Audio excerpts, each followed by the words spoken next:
1869. The place is Promontory Summit, Utah Territory, an unlikely spot for the culmination of an undertaking that will mark the ending of the Old West and the beginning of the New. Yet, they have come, the famous and the unknown, the wealthy and the poor, the laborer and his boss, mingling in a strange communion with the local residents. The gathering is both festive and anxious, awaiting that moment of miracle when a common railroad spike, driven into a ordinary railroad tie, will link a continent. A gentle breeze is blowing under an almost cloudless sky. The thermometer on the shaded side of the Central Pacific Telegraph car registers 69 degrees. Above the babble of voices can be heard the soft hissing of the steam locomotives, which will herald the beginning of a new era. Suddenly, the crowd is focused on two men. J.H. Strobridge, construction superintendent of the Central Pacific, and S.B. Reed of the Union Pacific, as they carried to its ceremonial position a tie made of highly polished laurel wood and slid it into place.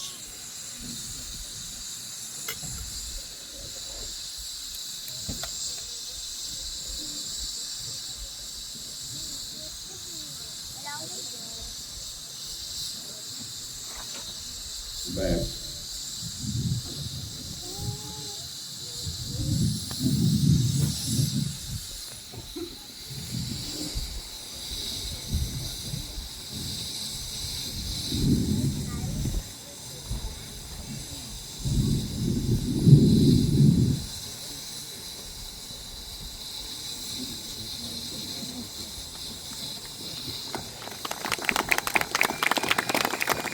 And then Edgar Mills, a wealthy banker and friend of the Central Pacific Railroad officials, steps forward and signals for silence. And so, a nation, as well as the spectators gathered here, await that moment of miracles and the drama of men's hopes and prayers and dreams as they begin to unfold on this May 10th, 1869. And you are here.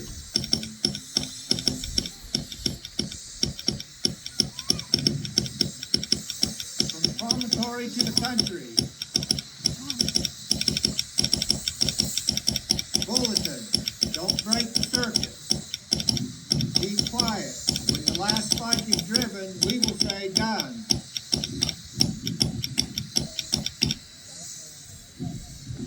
Ladies and gentlemen, on behalf of the officials of both railroads, the Union Pacific and the Central Pacific, I bid you welcome.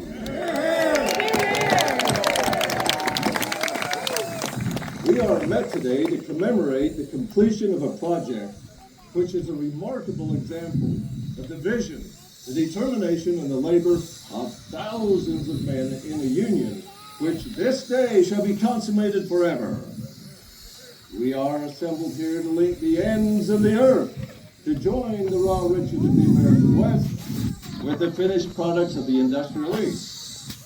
We are also met today with mixed emotions, with joy that in a combined effort and a common cause, the brains, the sweat, and the muscle of thousands of men have joined together under the guidance of Almighty God. But it is with profound sorrow that we remember and pay homage to the hundreds of men who gave their lives that we might stand here at this moment and share one with another this sacred occasion.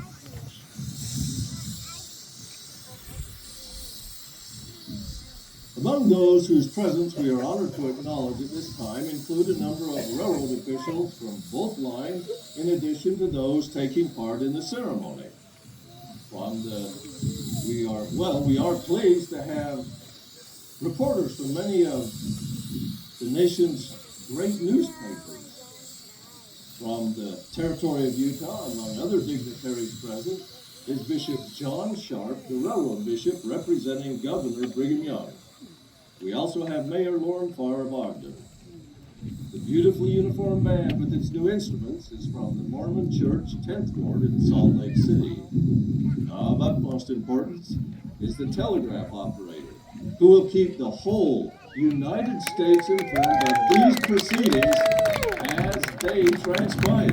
He is Mr. W.N. Schilling, Western Union operator from the Ogden, Utah office. We take pride in the presence of the 21st Infantry Band and some of the men of the regiment. They are under the command of Major Milton Cogswell and Lieutenant J.C. Currier of Company K. And now, to unite us in thanks to our Creator, may I introduce a man who has traveled many weary miles to be with us today. He is the Reverend John Todd of Pittsfield, Massachusetts. Reverend Todd.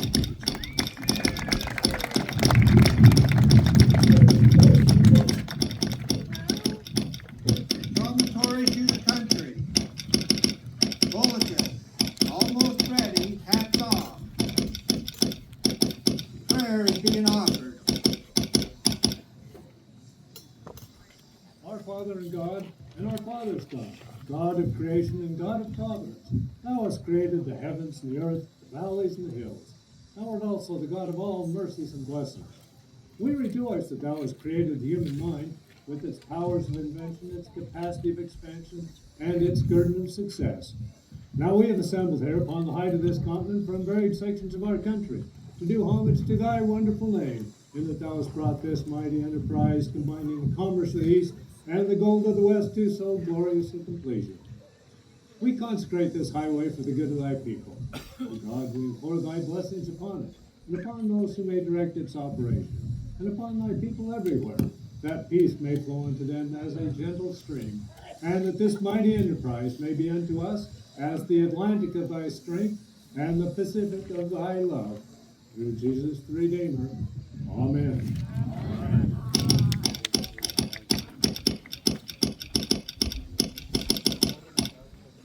Promontory to the country.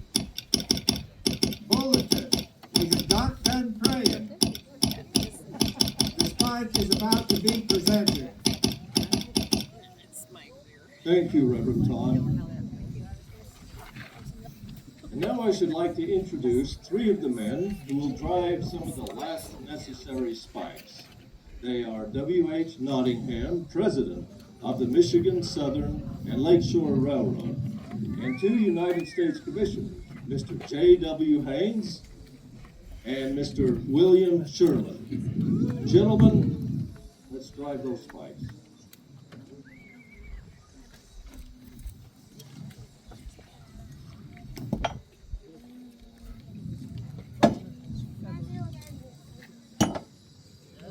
There we go. Hit the one in the middle.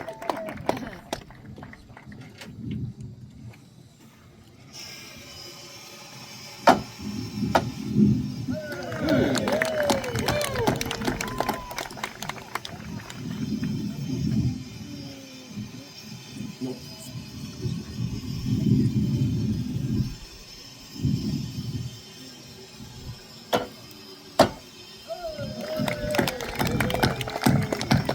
Well done, gentlemen. At this time, it is my pleasure to introduce a fellow resident of Sacramento, Dr. H.W. Harkness, who will present to Dr. Thomas C. Durant of the Union Pacific Railroad and Governor Leland Stanford of the Central Pacific Railroad two railroad spikes. Dr. Durant and Governor Stanford will then place these spikes into holes that have already been drilled in the laurelwood tie. But these are not ordinary spikes. Ladies and gentlemen, these are golden spikes made from pure California gold. Dr.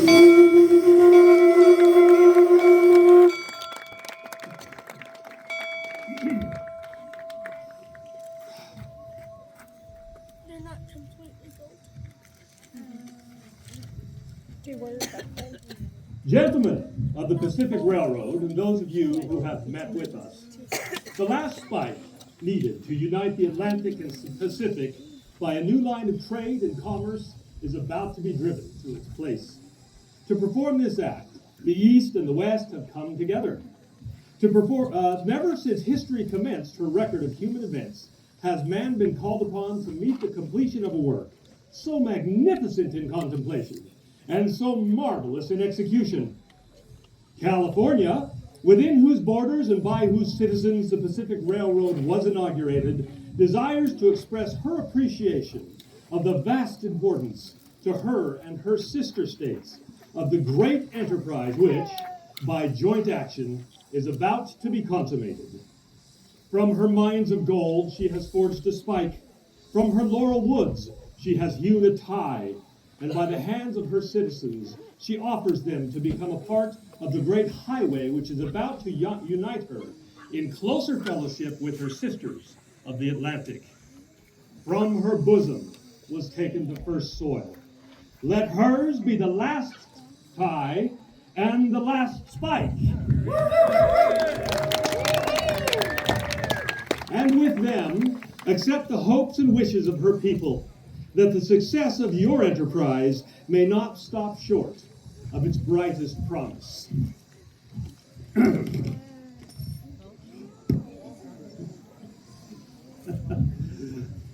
Don't say uh-oh. This spike was donated by Frederick Marriott, publisher of the San Francisco Newsletter. Its inscription reads, "With this spike, the San Francisco Newsletter pays its homage to the great work which has joined the Atlantic and the Pacific Oceans this month, May 1869. Hear, hear. In conclusion, may I draw your attention to this spike, the gift of Mr. Hughes. Thank you. The gift of Mr. David Hughes of San Francisco. On its head is inscribed the words, "The Last Spike." On 3 of its surfaces are the names of several railroad officials, and on the 4th surface, this sentence: "May God continue the unity of our country as this railroad has unified the 2 great oceans of the world."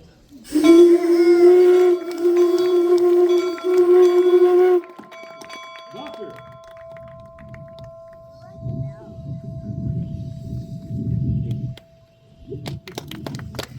Governor.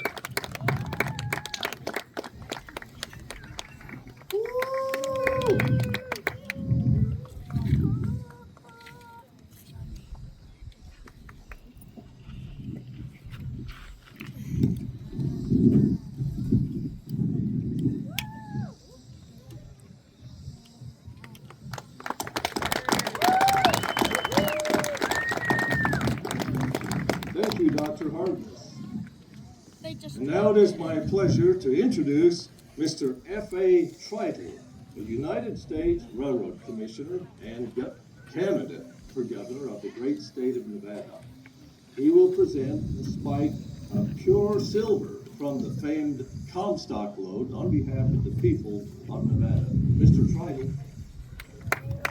From the iron of the east and the gold of the west, Nevada adds her Lincoln silver to span the continent and web the oceans.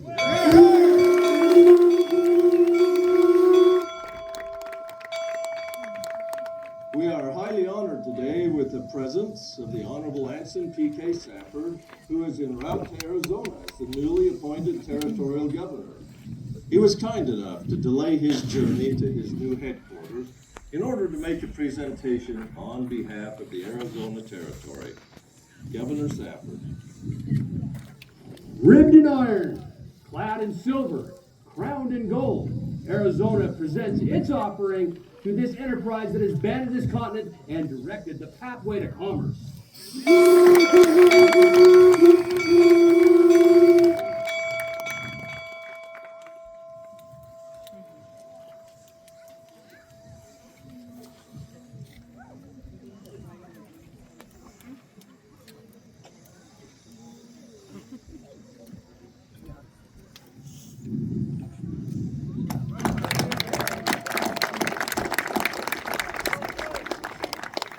Thank you, Governor Safford and Mr. Tridle. And now, friends, it is not only my duty, but my honor and privilege to introduce a man of vision, a man of courage, a humanitarian, and one who is highly esteemed by those of us who call him our friend. He is a Californian whose far-sightedness has contributed in large measure to the success of this great enterprise. Ladies and gentlemen, the President of the Central Pacific Railroad, Governor Leland Stanford.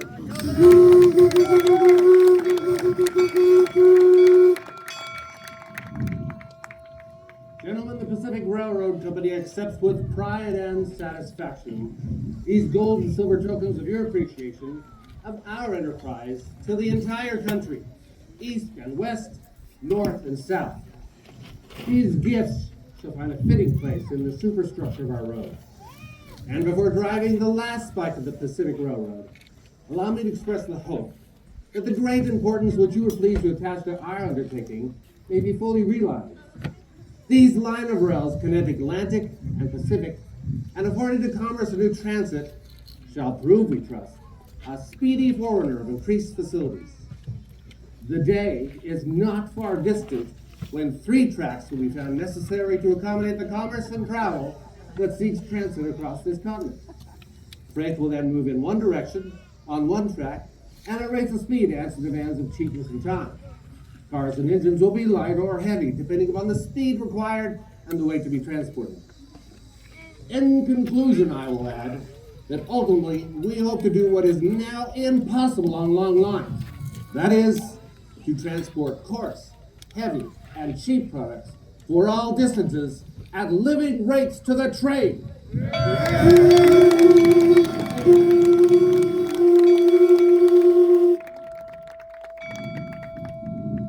Thank you, Governor Stanford, for your astute and timely remarks. We regret that Dr. Durant is suffering from a severe migraine and has temporarily retired to his quarters.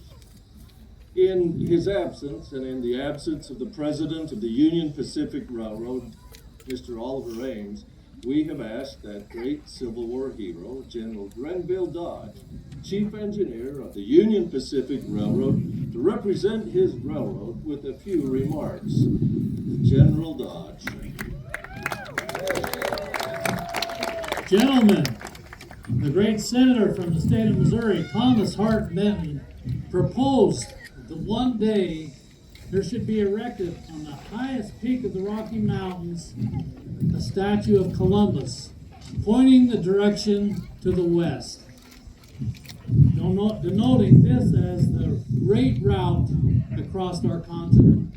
You have made that prophecy today a fact. This is the way to India.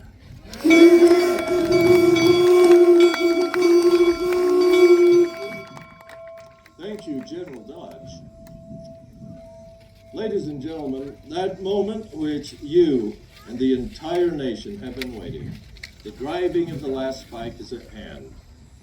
At this point, we wish to thank both railroad companies and their workers for their efficiency and hard work in bringing this monumental undertaking to its successful fruition in a record 6.5 years instead of the 12 years allotted to the venture. The final presentation in the form of a silver-plated spike ball will be made by Mr. L.W. Coe, President of the Pacific Union Express Company, after which Governor Stanford and General Dodge, now that he is feeling better, will make a few ceremonial taps on the precious metal spikes with the mall. Mr. Coe.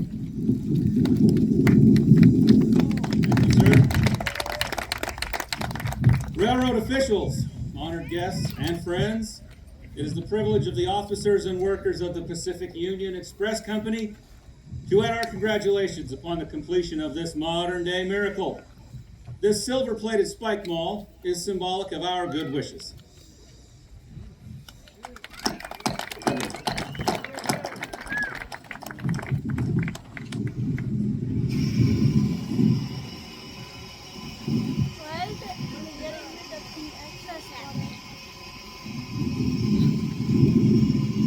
What's happening?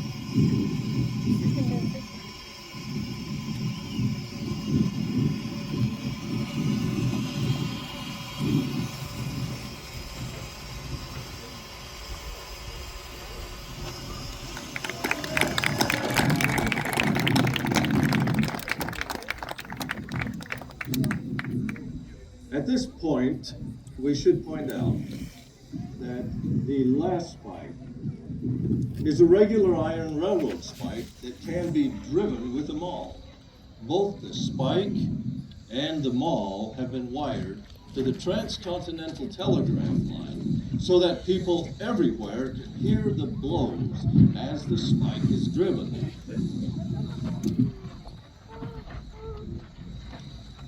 And now, ladies and gentlemen, the moment has arrived. Boston and New Orleans have wired that they are ready and waiting. Indeed, throughout the length and breadth of the country, people everywhere are waiting at every Western Union office. As Mr. Schilling gives a signal that the last spike is driven, a magnetic ball will fall in the dome of the national Capitol. In San Francisco, the fire alarm bell will ring. A volley of 200 rounds will be fired in salute at Fort Point, and in Philadelphia, the Liberty Bell will ring again.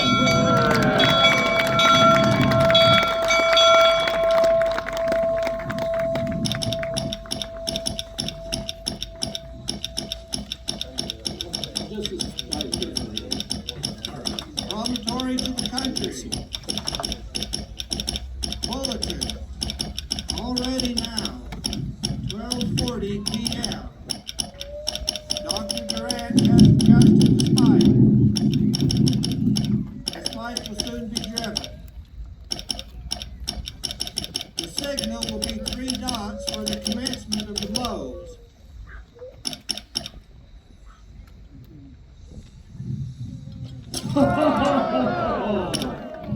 Oh, man. It's the one right there. Yeah, the one in the middle. I'm gonna get out of the way. I've seen you swim. It's part of the history. Oh! Can we get some railroad workers up here to help us finish this?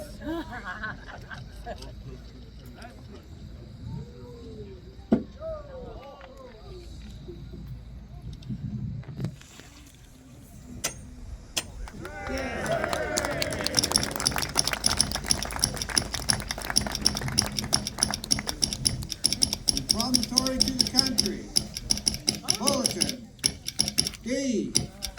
O. N. E. Done.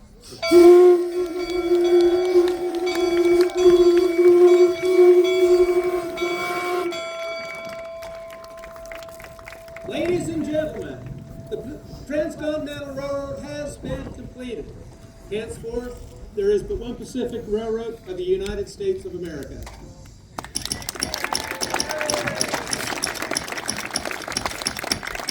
Promontory to President Ulysses S. Grant. Washington, D.C. and the Associated Press, East and West. Final bulletin. Promontory Summit, Utah, May 10, 1869, 12:50 p.m. Mr. President, the last rail is laid. The last spike is driven. The Pacific Railroad is completed to a junction 1,086 miles west of the Missouri River, 690 miles east of Sacramento City, California. Signed, Leland Stanford, President, Central Pacific Railroad. T.C. Durant, Sidney Dillon, John Duck, Union Pacific Railroad. Ladies and gentlemen, I believe this calls for 3 cheers for the Union Pacific Railroad. Hip hip! Hooray! Hip hip! Hooray! Hip hip! Hooray! Union Pacific. Well done. Now everyone, let's give 3 cheers for the Central Pacific. Hip hip! Hooray! Hip hip! Hooray! Hip hip! Hooray! Central Pacific. At that moment, one era ended and another began. The Golden Spike became a symbol of hope for a better way of life, with new challenges yet to come. Ladies and gentlemen, boys and girls, thank you for joining us here at Promontory Summit, Utah Territory, on this very special May 10th.